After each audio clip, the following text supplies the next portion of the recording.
Hello everyone, welcome back to my channel.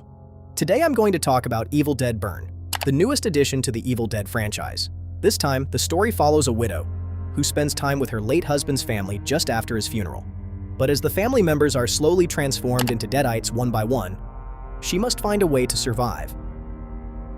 As usual, I'm going to start with the positives. Whenever we hear the name Evil Dead, blood, gore, and amazing practical effects are probably the first things that come to our minds. This film absolutely delivers. I can even say this might be the most gruesome, bloodiest, and nastiest film in the franchise.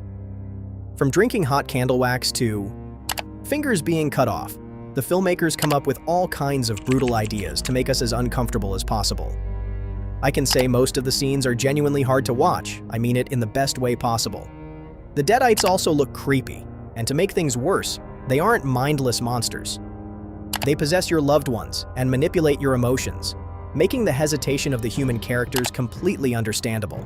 At least in this film, you can't really call the characters dumb.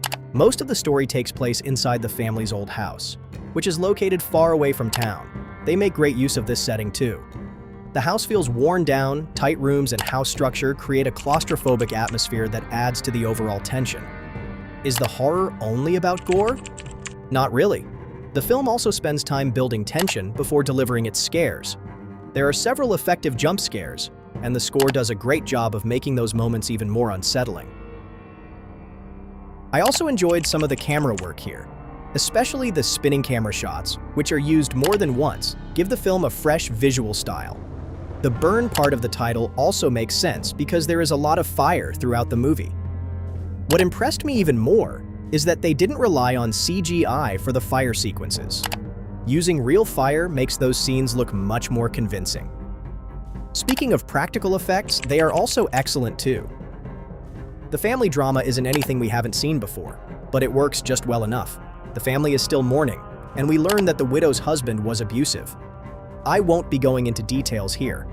As the Deadites begin taking over the house, I found myself sympathizing with the main lead and rooting for her to fight back and survive. Since the film focuses much more on gore and horror, there isn't a lot of time spent exploring the lore, at least in this one. We do get an explanation for why the Deadites have come to this house. There is also an interesting mention of the family's grandfather, who seems to know something about the Deadites and was once part of a group called the Circle of the Wise Men. I'm not saying there isn't anything that connects this film to the previous ones. I'm just saying the film doesn't spend much time exploring those connections because its main focus is the raw brutality and horror. One last thing, there is both a mid-credit scene and a post-credit scene, so don't leave the theater once the credits start rolling. Overall, Evil Dead Burn delivers relentless gore, impressive practical effects, and tense horror. While the story and lore aren't explored deeply, they're more than enough to support a brutal and entertaining horror experience.